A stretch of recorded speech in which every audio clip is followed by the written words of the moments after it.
LED का थोड़ा सा ले आकर रख लेना ब्रो वो पॉइंट है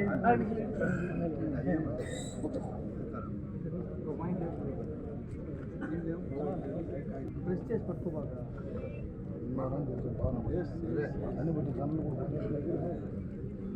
అందరికీ నమస్కారం.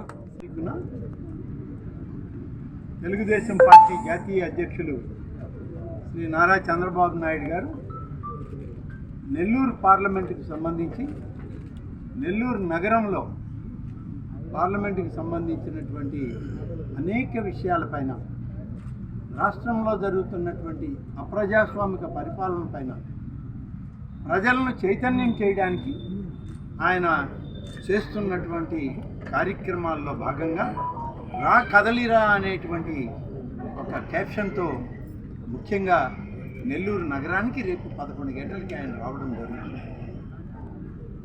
లక్షలాదిగా తరలి వచ్చేటువంటి తెలుగుదేశం, జనసేన కార్యకర్తలు, నాయకులు, జిల్లా ప్రజానీకం అంతా కూడా ఈ సమావేశంలో పాల్గొంటారు. రాష్ట్రంలో జరుగుతున్నటువంటి అనేక విషయాలపైన చంద్రబాబు నాయుడు గారు ప్రజలకు వివరించే ప్రయత్నం ఆయన చేయడం జరుగుతుంది. ఇప్పటికే చాలా పార్లమెంటు నియోజకవర్గాలు తిరిగారు. ఈరోజు కూడా కొన్ని నియోజకవర్గాల్లో ఆయన పర్యటన ఉంది, రేపు ఉంది. 29 వరకు చాలా ఎక్కువ, దాదాపుగా అన్ని పార్లమెంటు నియోజకవర్గాల్లో కూడా ఏదైనా 1-6 మిగిలిపోతే అది ఫిబ్రవరి మాసంలో చేద్దామనేటువంటి కార్యక్రమం నిర్ణయించడం. అందుకని ఇవాళ జనసేన, తెలుగుదేశం పార్టీ నాయకత్వం, ఇన్ఛార్జీలు, అలాగే కార్యకర్తల యొక్క సమాచారం అందించడానికి ఇవాళ ఈ మీడియా సమావేశంలో అజీజ్ గారి అధ్యక్షతన తెలుగుదేశం పార్టీ, అలాగే మనుక్రాంత్ అధ్యక్షతన జనసేన పార్టీ ఇద్దరూ కలిపి ఈ యొక్క మీడియా సమావేశంలో అందరినీ కూడా కోరడం జరిగింది. వేలాదిగా మీ నియోజకవర్గాల నుంచి తరలిరండి, ఈ యొక్క సభను విజయవంతం చేద్దాం. నెల్లూరు పార్లమెంటులో రాబోయేటువంటి ఒక సంగ్రామానికి ఇది నాంది కావాలి.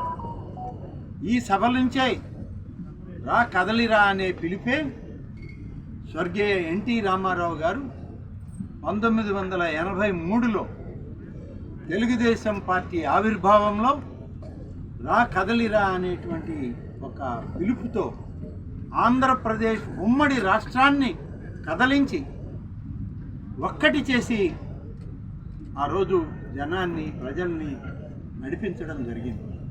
మళ్ళీ అటువంటి అవసరం ఈరోజు ఈ రాష్ట్రానికి వచ్చింది.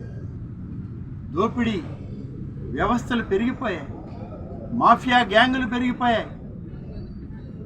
ఇవాళ ఒక్కటని లేదు, అనేక విషయాల్లో ఒక వ్యవస్థని, దీన్ని దోపిడీ అనే పదానికి వ్యవస్థీకృతం చేసేసింది వైఎస్ఆర్ కాంగ్రెస్ పార్టీ నాయకత్వం, ఈ ప్రభుత్వం. ఇవాళ ఎక్కడికి వెళ్ళినా ఏముంది అని అంటే, మా ఊరిలో ఈ ఖనిజాన్ని దోచుకుపోయారు, లేకుంటే ఈ ఇసుక దోచుకుపోయారు, లేకుంటే ఈ యొక్క మద్యం మాకు సరఫరా చేస్తున్నారు. విషపూరితమైనటువంటి మద్యంతో ప్రజల ప్రాణాలకి ఇబ్బంది కలుగుతుంది. ఈ వీడియో కనుక మీకు నచ్చినట్లయితే లైక్ చేసి షేర్ చేయండి. మరిన్ని లేటెస్ట్ అప్డేట్స్ కోసం మా ఛానల్ ని సబ్స్క్రైబ్ చేయండి.